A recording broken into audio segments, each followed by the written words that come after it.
What I think we're going to see in tech is a reprovision of some of those knowledge assets and some of the knowledge and capabilities and human capital that's been working on building really excellent software and high performing software. We're going to see a reallocation into a higher growth ecosystem over the course of the next 5 to maybe 10 years. So it's going to be different, and people are going to have to pick up different skills and think about things different ways. And it's going to usher in some new types of skill sets that are really important. Yeah, well, you're the first one I've ever heard say instead of a war for talent, it's going to be a war on talent. And now American workers are going to be left behind because everything's going to be offshored and nearshored. That's been happening for a while, but now it's happening at a more rapid pace. And now we got to compete with the AI. So that's the third front.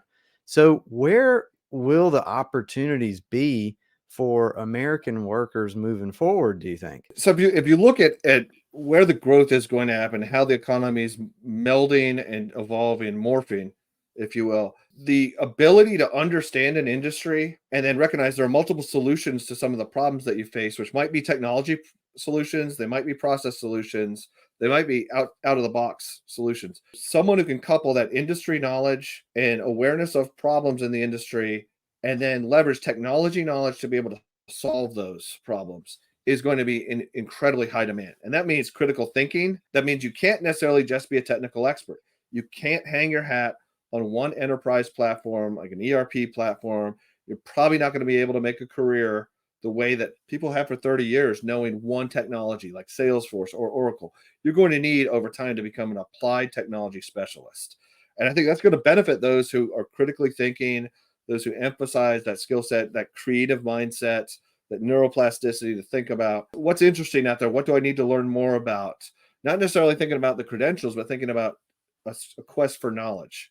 And then how to couple that knowledge with technical knowledge or pair it with people who understand technology and the industry and then apply that to solutions. So I think that's the opportunity for American workers. And I also think being closer to the tangible. So when you look at industries that can potentially be improved by AI, but are not going to be replaced by AI in the short and intermediate term, that's where there's going to be a lot of opportunity. So coupling technical knowledge with the trades, for example, electric trades, HVAC, plumbing, ecosystem, power management, there's going to be opportunities to rethink how some of that's done with sensor technology, robotic technology, as well as just doing it the old way, rolling up the sleeves and getting it done. And I think U.S. workers are going to have to be less aristocratic and thinking, I'm not going to get my hands dirty.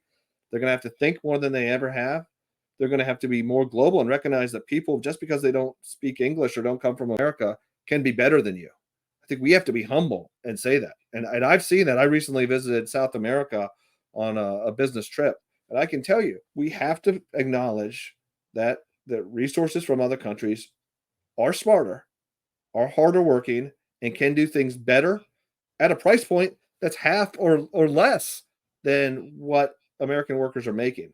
So I think there's some humility as well. And if we can be humble, creative, err towards seeking knowledge and not just focusing on credentials, but really being immersed in knowledge, America is going to come out as a leader.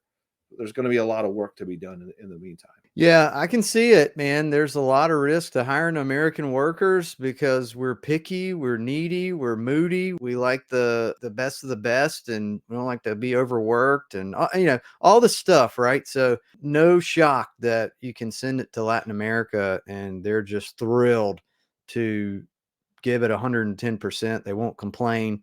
Just get it done and with a smile on their face. So, and maybe the safest job in America moving forward is going to be electricians, plumbers, HVAC technicians, people who can fix the robots. Maybe the manual labor is going to win out. All the white collar computer workers, they're going to continue to become more and more limited. I think there's going to be a little of both, right? You're obviously seeing a shift back towards, and you're also seeing an erosion of trust in the market. You look at these layoffs from major companies. Where's the job security for the white collar worker, for the high tech professional now? Once upon a time, you could count on getting a job within 2 to 4 weeks. We knew it, Blake. We saw it. You had some issues. You could jump ship across the street, 2 to 4 weeks. You'd have a job. Now we're seeing some of the best workers in the market. We're seeing Ivy League grads. We're seeing MIT grads not have a job for as many as 14 months. I've seen some of the best people I've ever worked with. I've seen new college graduates struggle to get jobs.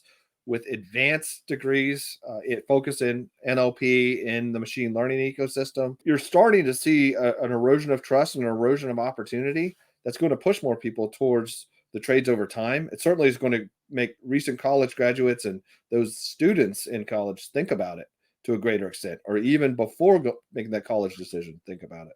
Oh God, yeah. I mean, I used to say I chose the wrong profession. I should have been a developer. And everyone that high schooler or someone in college, I just said, "Hey, learn to be a software engineer. Learn Python, learn React."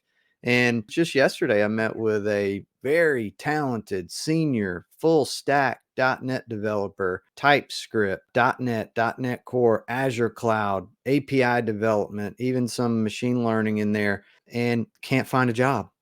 So what am I going to tell high schoolers and college grads now?